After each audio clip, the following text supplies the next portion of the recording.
Pada hari ini saya dan narasumber saya akan membahas tentang karya seni dan budaya di Indonesia. Seperti yang kita tahu, di dalam Indonesia masih banyak karya seni dan juga budaya di Indonesia. Masih sangat banyak, bahkan banyak budaya yang sudah ditinggalkan sampai sekarang. Seharusnya kita sebagai bangsa Indonesia harus melestarikan budaya dan karya seni tersebut. Nah, saya dan narasumber saya akan membahas tentang perihal tersebut. Nah, mari kita sambut, yaitu Justinus Gabriel Wisnuryadi. Oke, Justinus Gabriel Wisnuryadi. Oke, nah, panggilnya Wisnu, ya. Oke. Nah, jadi kita mending berbicara dulu. Pertama, ini sebenarnya pertanyaan yang bagus. Ya, jadi gini, apa sih yang membuat karya seni budaya di Indonesia, khususnya musik dan tari dan visual itu menjadi media yang efektif untuk mengekspresikan kebudayaan? Padahal kan karya seni dan budaya di Indonesia itu kan banyak banget. Jadi bagaimana semuanya itu bisa mengekspresikan kebudayaan? Menurut saya, karya seni dapat menjadi bahasa universal karena dapat dipahami oleh semua orang terlepas dari latar belakang dan budaya. Selain itu, karya seni juga dapat menjadi refleksi identitas. Artinya, setiap karya seni seperti musik, tarian, maupun visual tertera identitas pencipta dari karya seni tersebut. Oh gitu. Jadi maksudnya bahasa universal berarti semua orang bisa menikmati budaya tersebut. Nah, oke. Kita lanjut pertanyaan berikutnya. Ini menurutku yang bagus untuk generasi muda zaman sekarang. Karena generasi muda zaman sekarang itu bahkan tidak mengerti apa arti budaya Indonesia. Bagaimana kayanya suku dan budaya Indonesia. Ini pertanyaannya. Bagaimana seni dapat memperkaya pemahaman kita terhadap budaya yang berbeda-beda di Indonesia? Padahal kan generasi zaman sekarang itu kan sudah terlalu dekat dengan ponsel gitu, handphone gitu. Jadi bagaimana sih biar kita lebih memahami tentang perbedaan budaya di Indonesia? Menurut saya, seni adalah jendela ke dalam jiwa suatu budaya. Setiap karya seni, baik itu lukisan, tarian, musik, atau kerajinan tangan, mengandung pesan dan makna yang mencerminkan nilai-nilai sejarah dan cara pandang hidup masyarakat yang menciptakannya. Beberapa cara seni memperkaya pemahaman kita tentang budaya di Indonesia, yaitu satu, mengungkap identitas budaya, yang kedua, menceritakan sejarah, yang ketiga, menyampaikan nilai-nilai, yang keempat, memperlihatkan keragaman budaya, yang kelima, menumbuhkan rasa empati. Oh gitu. Jadi itu 5 poin pertama. Oke, kita lanjut ke pertanyaan berikutnya. Menurut Anda, apa peran seni dalam menjaga keberagaman budaya di tengah arus globalisasi? Sekarang kan ada tren di mana-mana. Pasti budaya asing juga bakal nyebar di Indonesia. Nah, peran seni dalam menjaga keberagaman budaya di Indonesia agar tetap kuat gitu. Padahal masih banyak budaya asing yang tidak sesuai dengan bangsa Indonesia. Nah, yang pertama itu menciptakan ruang inklusif bagi seniman. Untuk menciptakan ruang yang lebih inklusif bagi para seniman dari berbagai latar belakang, kita perlu memperhatikan beberapa aspek berikut. Yang pertama adalah aksesibilitas yang mencakup satu, fisik, dua, ekonomi, dan teknologi. Yang kedua adalah representasi yang mencakup beragam. Pertama adalah aksesibilitas yang mencakup satu, fisik, dua, ekonomi, dan yang terakhir adalah teknologi. Yang ketiga adalah representasi yang mencakup beragam perspektif mereka, kurator, dan yang ketiga adalah edukasi yang mencakup workshop dan loka karya, kolaborasi, dukungan komunitas. Yang pertama adalah jaringan, mentoring, dan yang ketiga adalah bahasa dan inklusif yang mencakup terminologi. Yang kedua komunikasi, yang ketiga pameran tematik, yang keempat presidensi seni, yang keenam program inkubasi, yang ketujuh kolaborasi, yang kedelapan dengan presidensi seni. Selanjutnya adalah program inkubasi, selanjutnya adalah kolaborasi, yang terakhir dengan menciptakan ruang yang inklusif. Oke, jadi gitu ya. Nah, kita bakal masuk nih ke dalam dunia musiknya. Jadi musik itu kan berbagai macam ya, ada musik tradisional, dan musik tradisional itu tersebar gitu dari Sabang sampai Merauke. Jadi pertama, bagaimana musik tradisional Indonesia dapat menjadi jembatan untuk mempererat persatuan di antara berbagai suku dan budaya. Jadi bagaimana sih alat musik tradisional ini sebagai jembatan gitu untuk suku dan budaya di Indonesia? Yang menurut saya itu seni sebagai penjaga keberagaman budaya di tengah arus globalisasi. Seni memiliki peran yang sangat krusial dalam menjaga keberagaman budaya di Indonesia di tengah derasnya arus globalisasi. Sebagai ekspresi yang paling dasar bagi manusia, seni mampu menangkap, merefleksikan, dan melestarikan nilai-nilai tradisi dan identitas suatu kelompok masyarakat.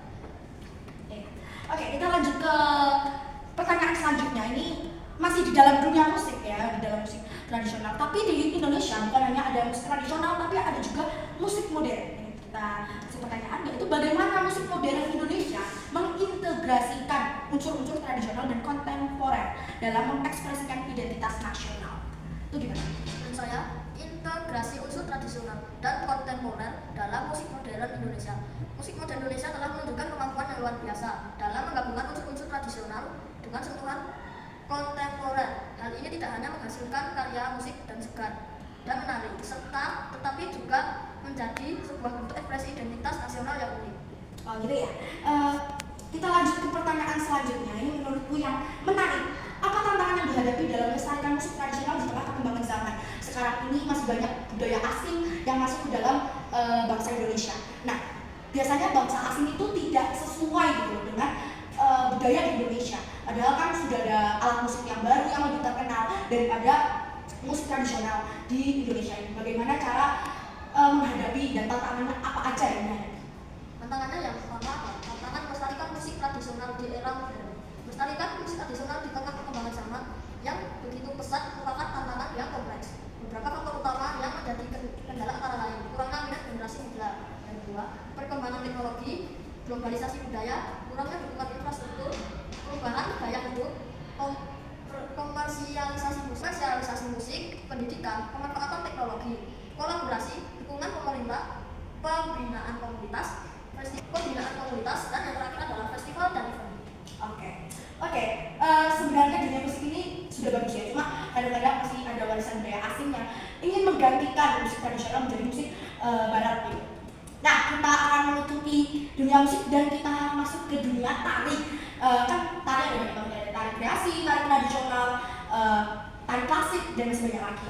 Nah, ini aku nanya ya, bagaimana gerakan tubuh dalam tarian yang dapat mencerminkan nilai-nilai dan kepercayaan masyarakat? Nah, seperti yang kita tahu kan, tari itu pasti punya makna yang berbeda-beda setiap satu tari. Nah, bagaimana dapat mencerminkan nilai-nilai kepercayaan dalam masyarakat?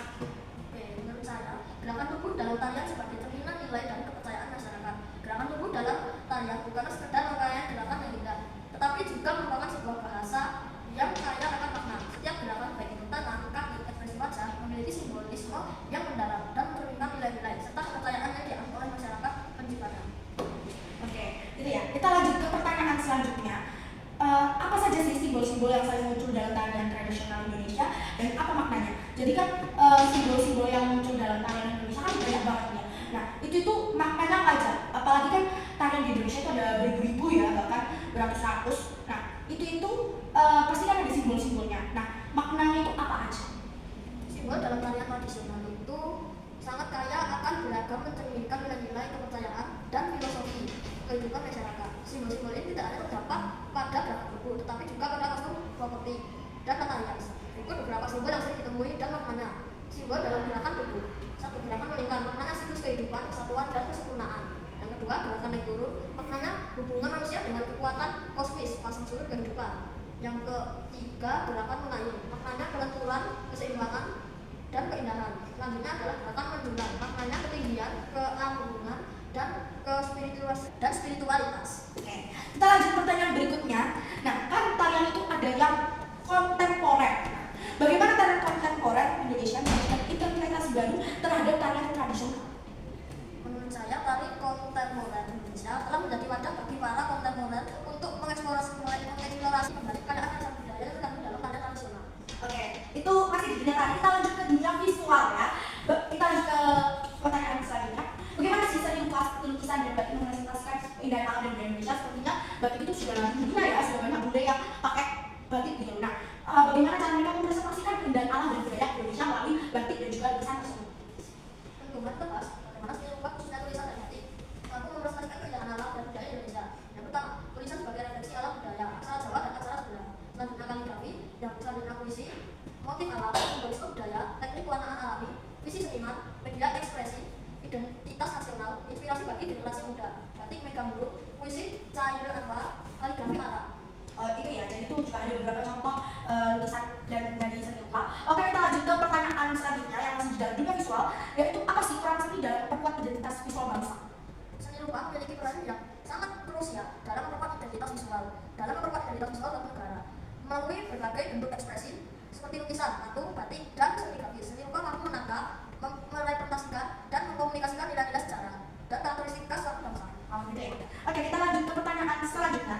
Bagaimana seni jalanan atau dalam bahasa Inggris yaitu street art menjadi sarana ekspresi bagi generasi muda dalam menyuarakan identitas dan aspirasi mereka. Jadi, seni jalanan atau street art ini tuh menurutku bagus juga menjadi sarana ekspresi menurutku bagi generasi muda zaman sekarang dalam menyuarakan identitas dan aspirasi mereka. Seni jalanan sebagai suara generasi muda. Seni jalanan atau street art telah menjadi kanvas bagi generasi muda untuk mengekspresikan diri, menyuarakan identitas dan aspirasi mereka. Dinding-dinding kota, trotoar, dan ruang-ruang publik lainnya menjadi panggung bagi karya-karya kreatif yang seringkali penuh warna, provokatif, dan syarat makna. Oke, kita keluar dari dunia visual, kita langsung ke pertanyaan yang khususnya untuk generasi muda karena ini sangat berperan penting untuk generasi muda zaman sekarang. Karena generasi muda zaman sekarang, Gen Z, Gen Alpha itu menurutku sudah melupakan bahasa kuras agama mereka. Oke, kita lanjut. Menurut Anda, apa yang harus dilakukan untuk mendorong generasi muda agar lebih menghargai dan melestarikan seni dan budaya Indonesia? Upaya-upaya mendorong apresiasi seni dan budaya. Yang pertama, pendidikan sejak dini, mencakup integrasi kurikulum, kegiatan ekstrakurikuler, kunjungan edukasi. Yang kedua, pemanfaatan teknologi, mencakup media sosial, aplikasi edukatif, platform streaming, event dan festival, kompetisi seni, workshop, dan pelatihan. Oke, kita lanjut. Pertanyaan selanjutnya ini menurutku sangat menarik untuk dibicarakan. Bagaimana kita dapat memanfaatkan seni untuk mempromosikan toleransi dan saling menghormati di antara berbagai kelompok masyarakat. Sekarang itu masih banyak orang yang belum bisa menghargai seni gitu loh. Padahal menurutku karya seni dan juga budaya Indonesia itu patut dihargai dan dihormati. Seni sebagai jembatan persatuan. Seni memiliki kekuatan unik untuk menghubungkan manusia dan berbagai latar belakang. Berikut beberapa cara seni dapat dimanfaatkan untuk mempromosikan toleransi dan saling menghormati. Yang pertama, mengungkapkan keberagaman, mencakup kolaborasi antar budaya, pameran seni multikultural. Yang ketiga, karya seni yang menyentuh workshop dengan karya, forum diskusi, pertunjukan, dan seminar. Oke, kita lanjut ke pertanyaan selanjutnya, yaitu apa sih peran pendidikan seni dalam membentuk karakter generasi muda yang menghargai keberagaman? Saat ini aku masih melihat banyak generasi muda sekarang yang masih belum menghargai dan menghormati keberagaman. Nah, apakah peran pendidikan seni dalam membentuk karakter generasi muda yang menghargai keberagaman tersebut? Bisa sekali pertanyaan.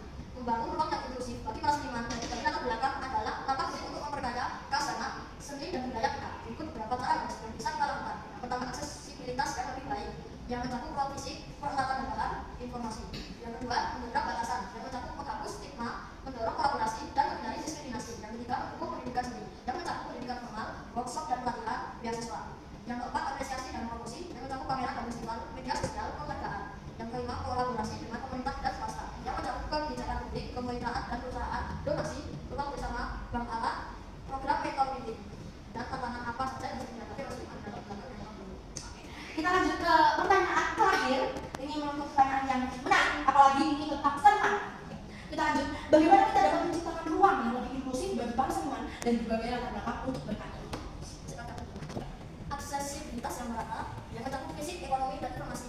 Yang selanjutnya mendorong keragaman, yang mencakup representasi, kolaborasi, dan metode. Yang selanjutnya menghilangkan hambatan, yaitu stigma, birokrasi, diskriminasi. Yang selanjutnya mendukung pendidikan seni, pendidikan formal, workshop dan pelatihan, dan beasiswa. Yang terakhir, kemitraan dengan berbagai pihak. Yang pertama, pemerintah, swasta, dan komunitas. Oke, itu pertanyaan terakhir dan itu buat pertanyaan terakhir ya. Terima kasih buat yang sudah datang untuk menjawab beberapa pertanyaan ini. Jadi saya berterima kasih lagi dan terima kasih buat teman-teman yang sudah menonton. Saya Mak undur diri. Assalamualaikum warahmatullahi wabarakatuh. Shalom. Nama budaya berkah dalam Om Swastiastu dan salam kebajikan.